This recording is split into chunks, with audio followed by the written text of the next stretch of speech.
اعوذ باللہ من الشیطان الرجیم بسم اللہ الرحمن الرحیم. ڈیئر اسٹوڈینٹس، السلام علیکم ورحمۃ اللہ وبرکاتہ.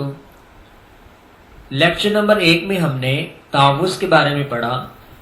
مجھے امید نہیں بلکہ یقین ہے کہ آپ نے یقیناً تعوذ کو اپنی زندگی کا معمول بنانے کے حوالے سے ارادہ کر لیا ہوگا اور اس کو اپنی زندگی کا معمول ضرور بنائیں گے. آپ جہاں بھی شیطانی عمل دیکھیں یا محسوس کریں تو فوراً تعوذ پڑھ لیا کریں اور اللہ تبارک و تعالیٰ کی پناہ میں آ جایا کریں. اگر آپ ایسا کرنے میں کامیاب ہو جاتے ہیں تو یقیناً جو ہم یہ کورس کر رہے ہیں تو اس کورس کا آپ کو فائدہ بھی ہوگا. لیکچر نمبر 2 تسمیہ کے بارے میں ہے. آج ہم تسمیہ کے بارے میں پڑھیں گے. تو سب سے پہلے ہم دیکھتے ہیں کہ یہ تسمیہ قرآن پاک میں کہاں موجود ہے. تسمیہ پارہ نمبر 19 سورہ نمل اور رکوع نمبر 2 اور سورہ نمل کی آیت نمبر 13. آپ آیت والے کالم کے اندر آیت کا نمبر لکھیں گے. اس کے بعد اگلے کالم کے اندر ہم نے جو اس کے اندر الفاظ استعمال ہوئے ہیں وہ لکھنے ہوتے ہیں. تو سب سے پہلا لفظ بسم اللہ الرحمن الرحیم کے اندر با ہے. تو با کے بارے میں ہم چونکہ پہلے پڑھ چکے ہیں اعوذ باللہ میں، تو لہٰذا ہم اس کو رپیٹ اب نہیں کریں گے. یہ کالم بنانے کا فائدہ ہی یہ ہے کہ ہم نے جو لفظ ایک مرتبہ پڑھ لیا ہے ہم اس کو دوبارہ یاد نہیں کریں گے. اسی کو دوبارہ جو ہے وہ ہم نے دوبارہ اس کو یاد نہیں کرنا. ہم نے اس کو جو پہلے سیکھ لیا ہے اسی کو اپنے ذہن میں رکھنا ہے اور اسی سے آگے جو ہے وہ ہم نے کام اپنا کرنا ہے. تو بسم اللہ میں با، اس کے بارے میں ہم پڑھ چکے ہیں. اس کا مطلب ہوتا ہے ساتھ یا سے. اور اس کے بعد اسم لفظ ہے. اسم نیا لفظ آیا ہے اس لیے ہم نے اس کو نوٹ کر لیا یہاں. اور اس کا اصل یہ ہے، یہ سمون مصدر سے بنا ہے یا وسمن مصدر سے بنا ہے. اگر سمون مصدر سے بنا ہو تو اس کا ترجمہ ہوگا بلندی، اور اگر وسمن مصدر سے یہ بنا ہو تو اس کا مطلب ہوگا نشانی. تو مطلب یہ ہے کہ اسم کا مطلب بلندی بھی ہوتا ہے اور نشانی بھی ہوتا ہے. اور اس حوالے سے ہم اس کا باب متعین کریں گے کہ یہ کون سا باب سے اس کا ساتھ تعلق بنتا ہے. تو کیونکہ اس کے اندر بھی اللہ تبارک و تعالیٰ نے ہمیں ہر نیک کام کرنے سے پہلے بسم اللہ پڑھنے کا حکم ارشاد فرمایا ہے، تو لہٰذا یہ باب الاحکام کے اندر شامل ہوگا. اور اس کا مضمون کیا ہے؟ باب الاحکام میں کس چیز کا ہمیں حکم دیا گیا ہے؟ اس میں ہر کام کی ابتدا کا طریقہ ہمیں بتایا گیا ہے کہ جب بھی آپ کوئی کام شروع کریں تو اس کام کے اندر کیا کرنا ہے، ہمیں اس کام سے پہلے تسمیہ ہم نے ضرور پڑھنی ہے. تو اس سے ہمیں یہ اصول مل گیا ایک کہ برے کام کے علاوہ ہر کام کرنے سے پہلے تسمیہ ضرور پڑھنی چاہیے. اپنی زندگی کا اس چیز کو معمول بنا لینا ہے کہ کوئی بھی کام کریں. مثلا آپ اٹھے ہیں بسم اللہ الرحمن الرحیم، بیٹھنا ہے بسم اللہ الرحمن الرحیم، کچھ پہننا ہے بسم اللہ الرحمن الرحیم، کچھ کھانا ہے بسم اللہ الرحمن الرحیم، پینا ہے بسم اللہ الرحمن الرحیم. یہ ہمارے ہر عمل کی دعا ہے. الگ دعائیں بھی موجود ہیں، لیکن اگر ہم اپنی آسانی کے لیے اپنے ہر عمل کے لیے ایک ہی دعا پڑھتے جائیں بسم اللہ الرحمن الرحیم، تو یقیناً جو ہے وہ ہمیں اس سے بہت سے فوائد اور ثمرات اس سے حاصل ہوں گے. یقیناً اس کی حدیث مبارکہ کے اندر بہت فضائل بھی بیان کیے گئے ہیں. وہ ان میں سے کچھ چیزیں جو ہے وہ ہم ضرور پڑھیں گے، اور بہت سی جو ہے وہ حکایات بہت سی کتابوں کے اندر موجود ہیں. وہ آپ مزید مطالعہ کر کے اس کے بارے میں معلومات حاصل کر بھی سکتے ہیں. تو لہٰذا جو اہم چیزیں ہیں وہ ہم یہاں پڑھیں گے.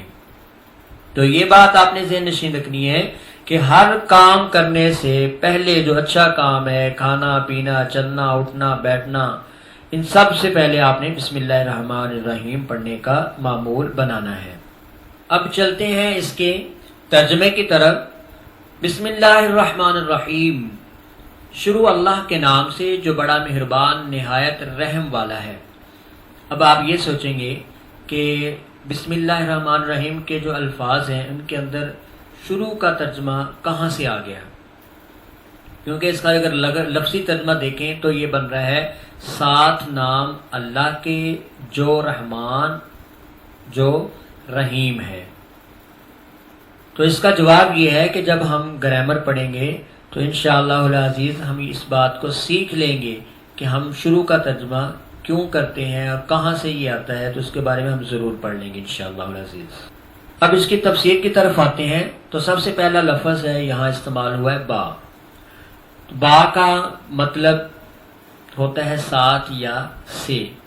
با 3 وجوہات ہوتی ہیں با کے آنے کی، یا تو یہ ساتھ کے لیے آتا ہے، رفاقت کے لیے آتا ہے، یا پھر یہ مدد کے لیے آتا ہے، یا پھر برکت کے لیے آتا ہے۔ پہلی صورت ہم پڑھنے جا رہے ہیں رفاقت کے لیے، یعنی ساتھ کے لیے، یعنی با سے آغاز اس لیے کیا گیا، بسم اللہ الرحمن الرحیم کا جو آغاز کیا گیا اس میں جو پہلا لفظ با استعمال کیا گیا ہے، اس کو لانا کا، اس کو استعمال کرنے کا مطلب یہ ہے کہ انسان کو اپنے ہر کام کی ابتدا سے انتہا تک، کام کے شروع کرنے سے کام کے ختم کرنے تک اللہ تبارک و تعالیٰ کے ساتھ کا احساس رہے، اللہ تعالیٰ کی رفاقت کا احساس رہے، اور وہ یہ بات جان لے کہ اللہ تبارک و تعالیٰ اس کے ساتھ ہے اور اس کے اعمال کو دیکھ رہا ہے۔ جیسا کہ اللہ رب العزت نے سورۃ الحدید کے اندر ارشاد فرمایا وَهُوَ مَعَكُمْ أَيْنَمَا كُنْتُمْ وَاللَّهُ بِمَا تَعْمَلُونَ بَصِيرٌ، اور وہ تمہارے ساتھ ہے جہاں بھی تم ہو، اور اللہ تمہارے سب کاموں کو دیکھ رہا ہے۔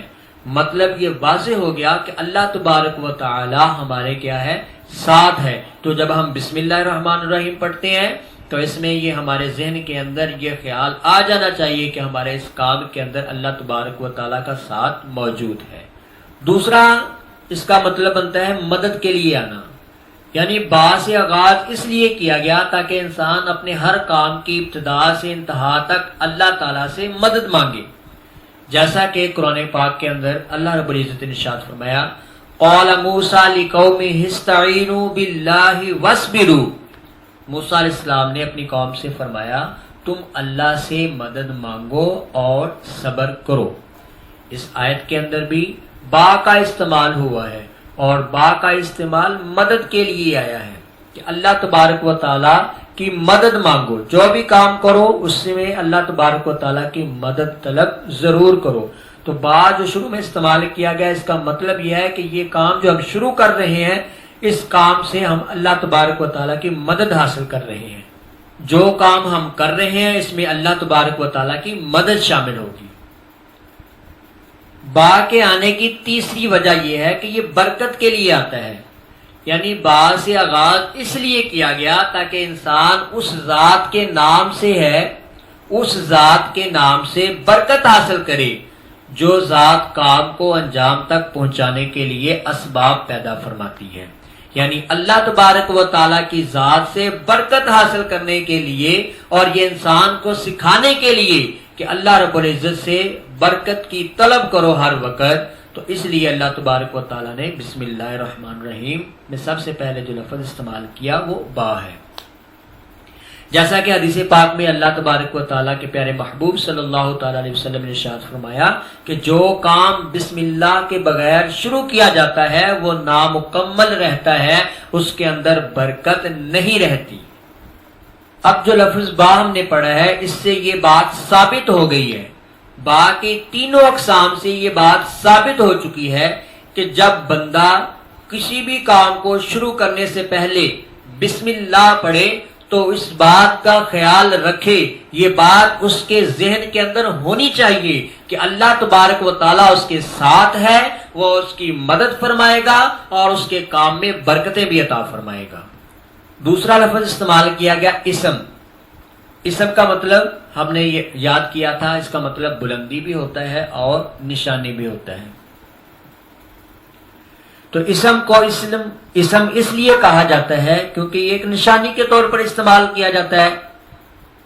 مطلب جب کوئی بچہ پیدا ہوتا ہے تو اس کا اسم رکھا جاتا ہے، کوئی نہ کوئی اس کا نام رکھا جاتا ہے، اور وہ جو نام اس کا رکھا جاتا ہے وہ اس کی پہچان ہوتا ہے، وہ اس کی نشانی ہوتا ہے، وہ اس کی بلندی ہوتا ہے۔ مطلب یہ ہے کہ وہ اس کو دوسرے لوگوں سے دوسرے ناموں سے وہ اس کو کیا کر دیتا ہے؟ بلند کر دیتا ہے، اس کے لیے وہ نشانی بن جاتا ہے، اس لیے اس کو کیا کہتے ہیں؟ اسم۔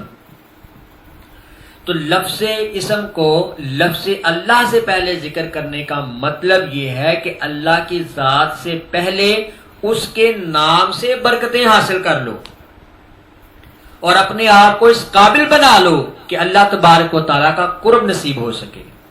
یوں سمجھ لیں کہ لفظ اسم کو لفظ اللہ سے پہلے ذکر کرنے میں اشارہ یہ ہے کہ اللہ تبارک و تعالیٰ اپنی ذات اور صفات میں اس طرح عقل و فہم سے بلند ہے کہ اس تک وہم و گمان بھی پہنچ نہیں سکتا، بندوں کا اس تک پہنچنا محال ہے، بندوں کا گمان بھی اللہ تبارک و تعالیٰ کی ذات کے بارے میں جو ہے وہ وہاں تک نہیں پہنچ سکتا، وہ سوچ ہی نہیں سکتا کہ اللہ تبارک و تعالیٰ کی ذات کیا ذات ہے۔ تو لہٰذا اللہ تعالیٰ کے وصال کے لیے کوئی ایسی نشانی ہونی چاہیے جو اللہ تبارک و تعالیٰ کی ذات پر علامت ہو، ایسی نشانی ہونی چاہیے جو اللہ تبارک و تعالیٰ سے ملی ہو، جس نشانی کو ہم دیکھیں، جس علامت کو ہم دیکھیں تو ہمیں خدا کا یقین ہو جائے۔ تو علماء فرماتے ہیں کہ وہ نشانی، وہ اسم آپ صلی اللہ تعالی علیہ وآلہ وسلم کی ذات بابرکات ہے، یعنی آپ صلی اللہ تعالی علیہ وآلہ وسلم مراد ہے یہاں اسم سے، اسم سے مراد آپ صلی اللہ تعالی علیہ وآلہ وسلم ہیں، جیسا کہ حدیث پاک کے اندر بھی اللہ تبارک و تعالیٰ کے پیارے محبوب صلی اللہ تعالی علیہ وآلہ وسلم نے ارشاد فرمایا، من رآنی فقد رأى الحق، جس نے مجھے دیکھا اس نے ہی خدا کو دیکھا۔ تو مطلب یہ ہے کہ آپ صلی اللہ تعالی وسلم کو دیکھنا اللہ تبارک و تعالیٰ کو دیکھنا ہے، کیونکہ آپ اللہ تبارک و تعالیٰ کا اسم ہیں، آپ اللہ تبارک و تعالیٰ کی نشانی ہیں۔ پھر قرآن پاک کے اندر سورہ نساء کے اندر اللہ تبارک و تعالیٰ نے ارشاد فرمایا وَمَن يُطِعِ الرَّسُولَ فَقَدْ أَطَاعَ اللَّهَ، اور جو رسول کی اطاعت کرے گا اسی نے اللہ تعالیٰ کی فرما برداری کی ہے۔ تو مطلب کہ اللہ تبارک و تعالیٰ نے آپ صلی اللہ تعالیٰ علیہ وآلہ وسلم کو اپنا اسم قرار دیا ہے، اپنی نشانی قرار دیا ہے۔ معلوم ہوا بندہ جب بسم اللہ پڑھے اس کے تصور میں یہ بات ضرور آ جائے کہ اے اللہ تیرے محبوب صلی اللہ علیہ وسلم کی مدد جو آپ صلی اللہ علیہ وسلم نے قرآن کے ذریعے ہماری فرمائی ہے، ان کی برکت سے اور ان کے ساتھ سے، ان کی رفاقت سے، ان کی نسبت سے جو ہمیں ان سے اور ان کو اللہ تبارک و تعالیٰ سے ہے، اس کام کی ابتدا کر رہا ہوں۔ یا اللہ تیرے محبوب صلی اللہ تعالی علیہ وآلہ وسلم کے ذریعے جو انہوں نے ہماری مدد فرمائی ہے، ان کی برکت سے، ان کے ساتھ سے، ان کی رہنمائی سے میں اس کام کی ابتدا کر رہا ہوں۔ اسم کے بعد جو لفظ استعمال ہوا ہے وہ ہے اللہ۔ اعوذ باللہ والے ٹاپک میں ہم نے لفظ اللہ کی تشریح بیان نہیں کی تھی، اب ہم دیکھیں گے لفظ اللہ کے بارے میں۔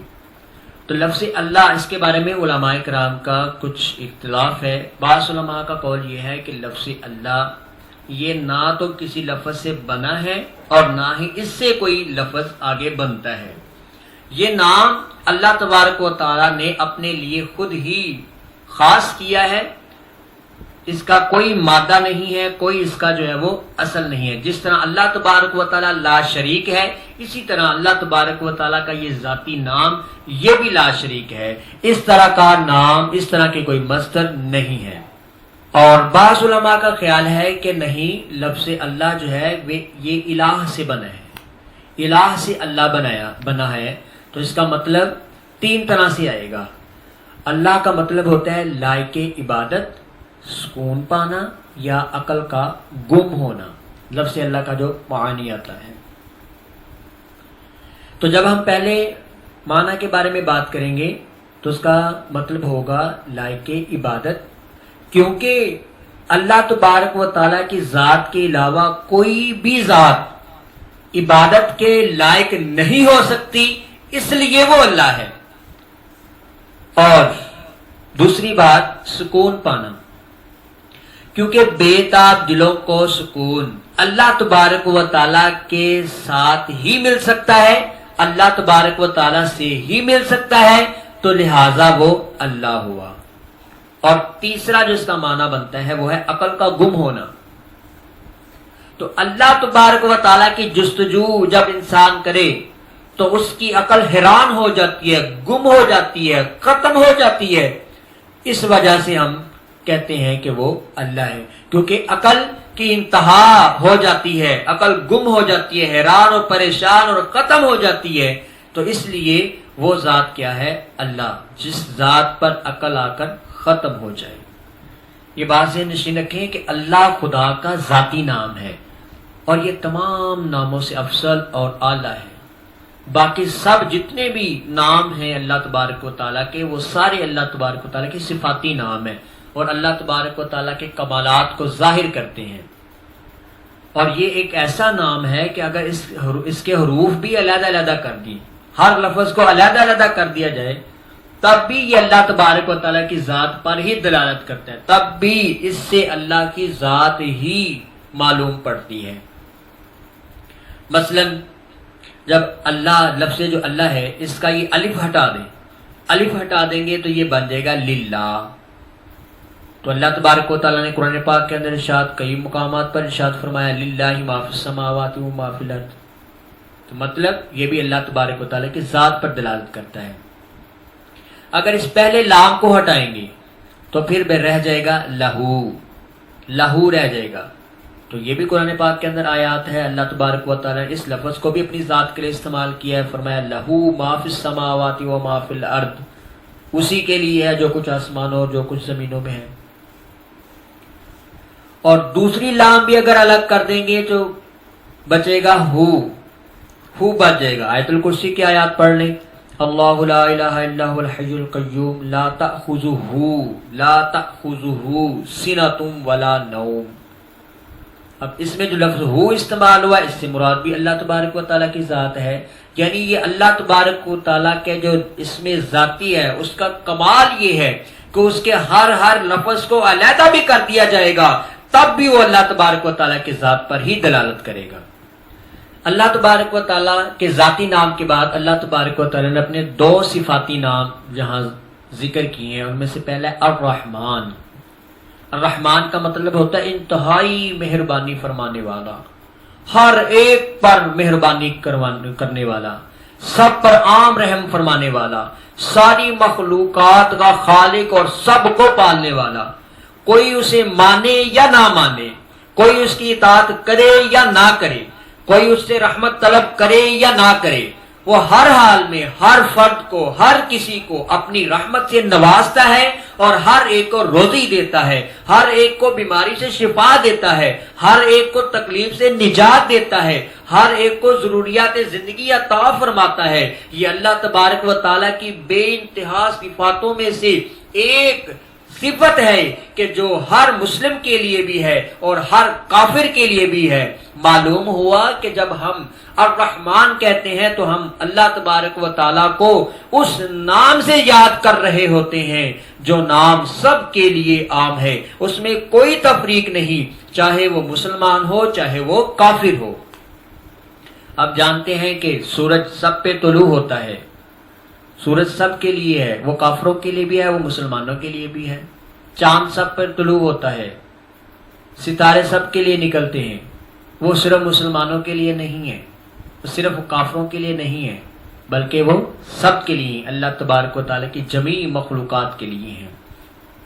تو لہٰذا اس اعتبار سے اللہ تبارک و تعالیٰ رحمان ہے کہ وہ سب کو پالتا ہے.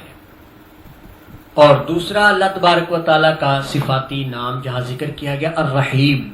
الرحیم کا مطلب ہوتا ہے ہمیشہ مہربانی فرمانے والا، اپنے خاص بندوں پر مہربانی کرنے والا. الرحیم کا مطلب مہربانی کرتا ہے لیکن وہ خاص بندوں پہ کرتا ہے. وہ افراد جو خدا کی خصوصی اطاعت اختیار کرتے ہیں، اپنے اعمال اور عبادات کے ذریعے اللہ تبارک و تعالیٰ کو راضی کرنے میں لگے رہتے ہیں، ان پر اللہ تبارک و تعالیٰ ہمیشہ مہربانیاں فرماتا ہے. جیسا کہ قرآن پاک کے اندر ذکر ہے وَقَانَ بِالْمُؤْمِنِينَ رَحِيمًا، اور وہ مومنین کے لیے رحیم ہے. اب اس میں کافر شامل نہیں ہے، الرحمن والی صفت میں کافر بھی شامل ہے، رحیم والی صفت میں کافر شامل نہیں ہے. سورہ احزاب کے اندر یہ آیت موجود ہے جس میں اللہ تبارک و تعالی نے ارشاد فرمایا مومنین پر اللہ تبارک و تعالی ہمیشہ مہربانی فرمانے والا ہے اور یہ صفت مومنین کے لیے خاص ہے۔ تفسیر کبیر کے اندر آتا ہے کہ اللہ تبارک و تعالی کے 3000 نام ہیں، اور ان 3000 ناموں میں سے 1000 نام صرف انبیاء جانتے ہیں۔ انبیاء علیہ السلام جانتے ہیں اللہ تبارک و تعالیٰ کے 1000 نام، ان کو پتہ ہیں صرف، اور 1000 نام صرف ملائکہ کو پتہ ہیں، فرشتوں کو پتہ ہیں۔ 300 نام تورات میں ذکر کیے گئے اور 300 نام زبور میں موجود ہیں، 99 نام قرآن پاک میں ذکر کیے گئے، اور ایک نام اللہ تبارک و تعالیٰ کا ایسا ہے جو صرف اللہ تبارک و تعالیٰ ہی جانتا ہے۔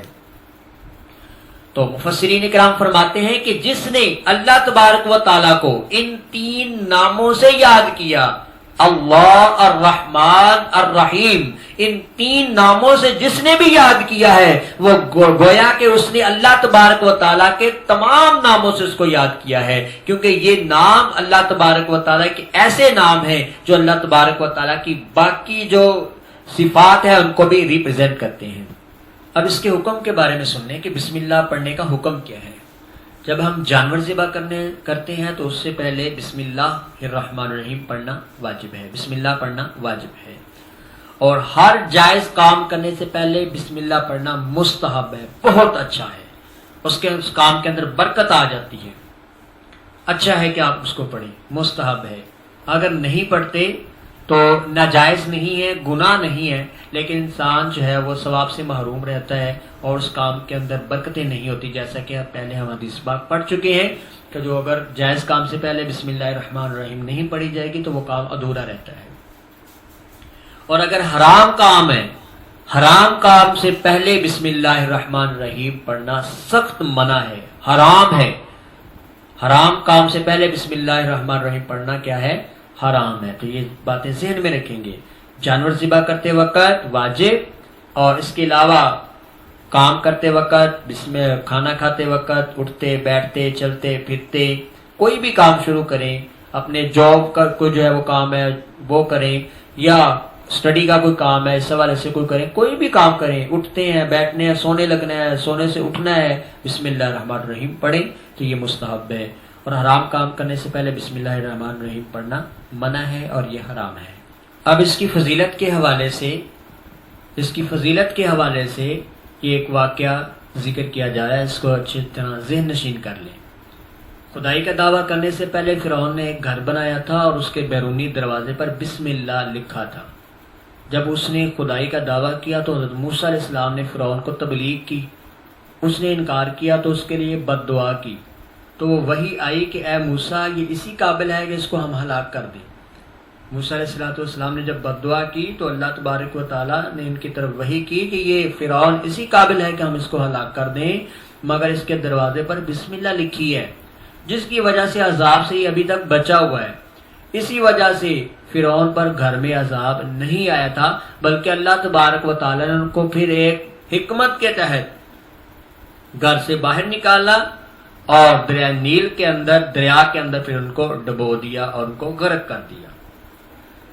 تو اگر ایک کافر کا گھر صرف بسم اللہ کی وجہ سے بچ سکتا ہے تو مسلمان کا گھر اور مسلمان خود بسم اللہ سے فوائد حاصل کیوں نہیں کر سکتا؟ یقیناً انسان بھی بسم اللہ الرحمن الرحیم سے بہت سے فوائد اور ثمرات حاصل کر سکتا ہے۔ آپ اس کو زندگی کا معمول بنا کر تو دیکھیں، آپ کو اس کے فوائد و ثمرات جو ہے وہ ضرور ملیں گے۔ ہر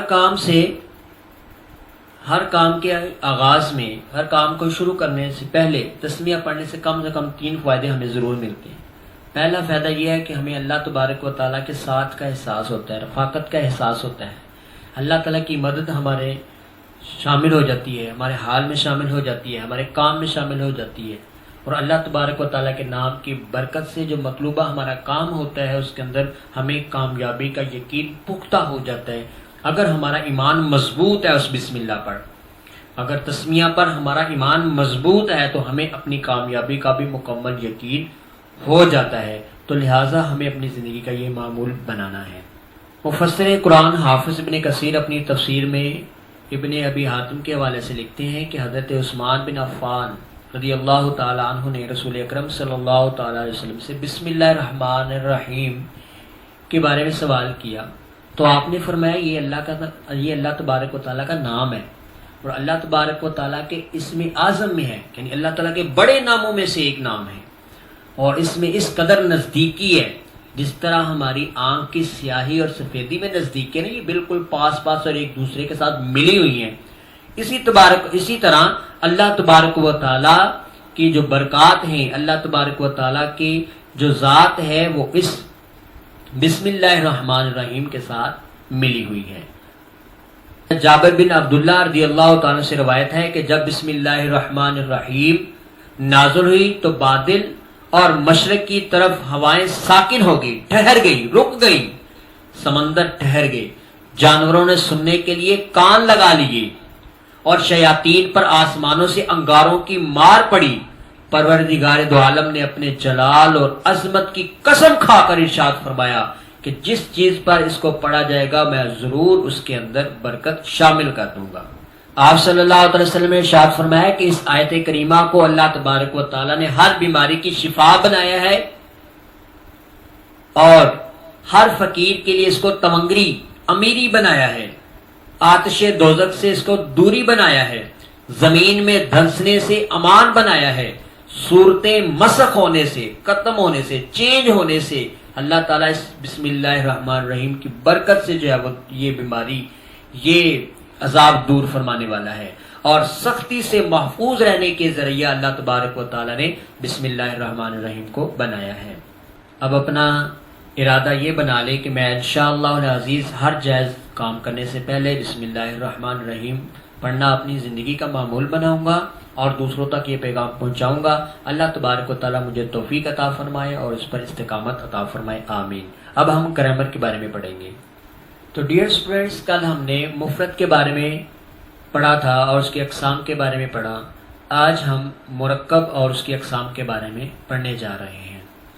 تو مرکب ہم نے پڑھا تھا دو یا دو سے زیادہ مفرد کلمات جو ہوتے ہیں، الفاظ جو ہوتے ہیں، ان کا جو مجموعہ ہوتا ہے، دو لفظ ہوں یا دو سے زیادہ ہوں، ان کو کہتے ہیں مرکب۔ مرکب کے آگے دو قسمیں ہیں، ایک کو ہم کہتے ہیں مرکب تام، اس کو ہم جملہ بھی کہتے ہیں، اس کو ہم کلام بھی کہتے ہیں۔ اس کے بارے میں پہلے دیکھیں گے۔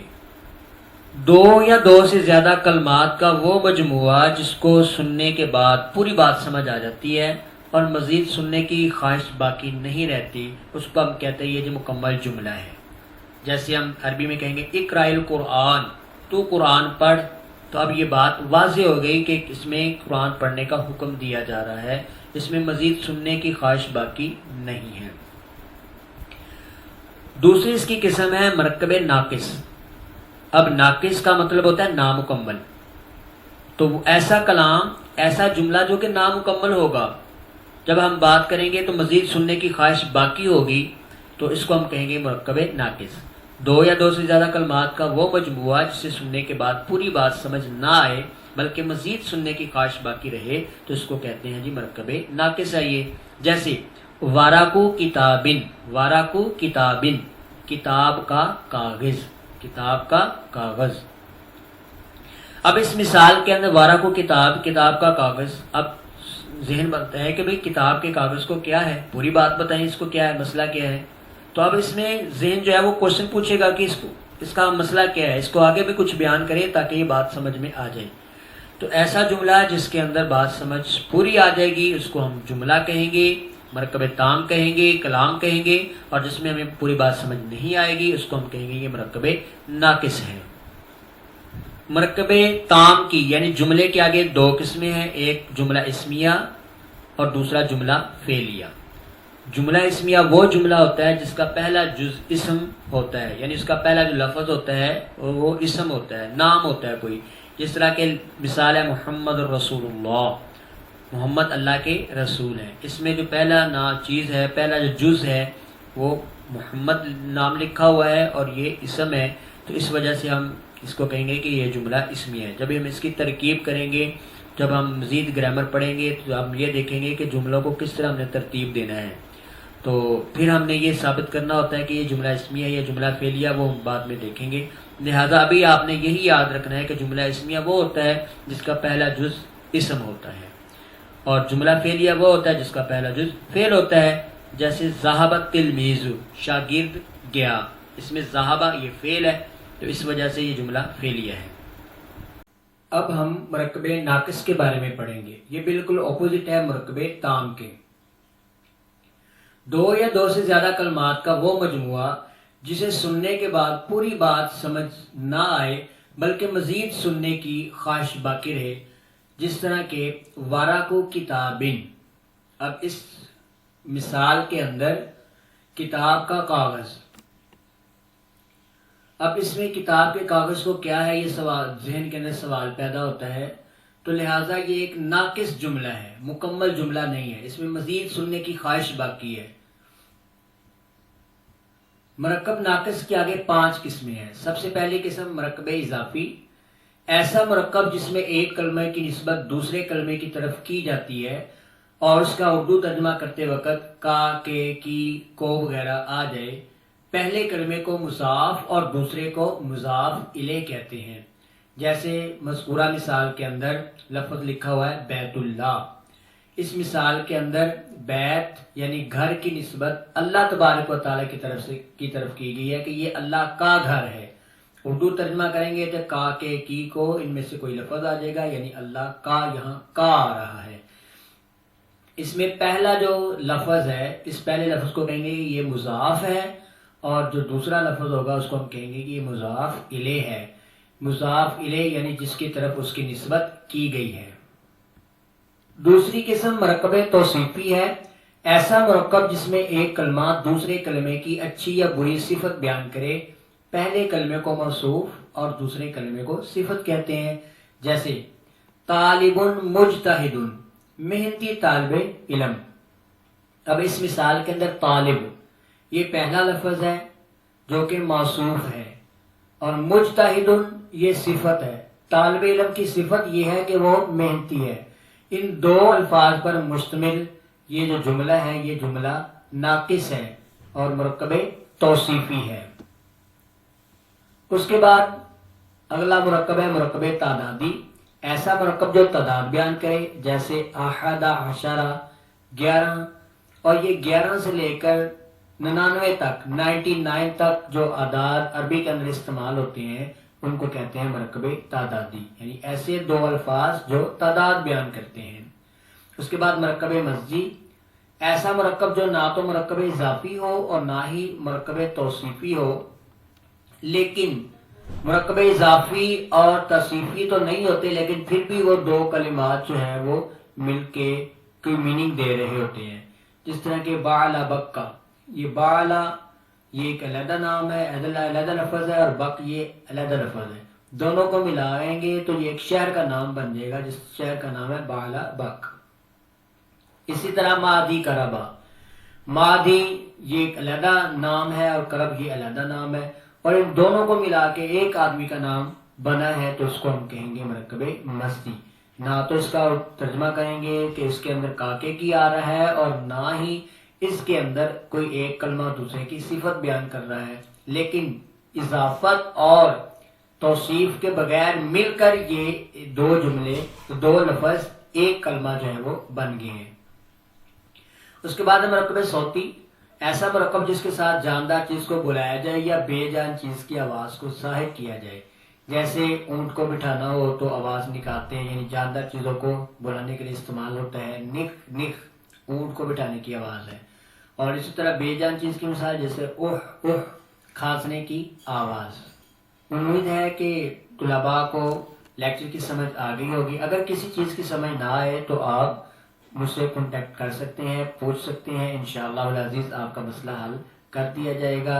اللہ تبارک و تعالی ہم سب کا حامی و ناصر ہو. السلام علیکم، اللہ حافظ.